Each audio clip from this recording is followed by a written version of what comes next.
Hello guys, and welcome back. Today I'll show you how to shop on Etsy.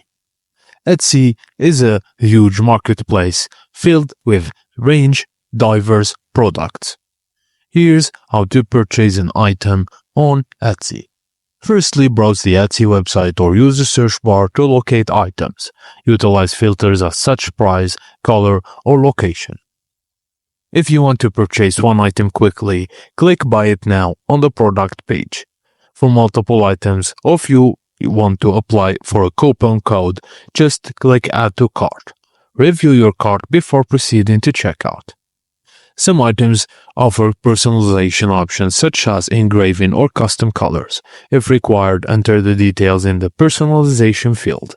For gifts, select Mark Order as Gift for options like a gift, message, or gift wrapping. Now you have to log in to continue to the payment. Choose the payment method and include any special instructions. Double check the details, including the shipping address and the payment information. Click Place Order to complete your purchase. And that's it, guys. Thank you for watching, and please don't forget to like and subscribe for more.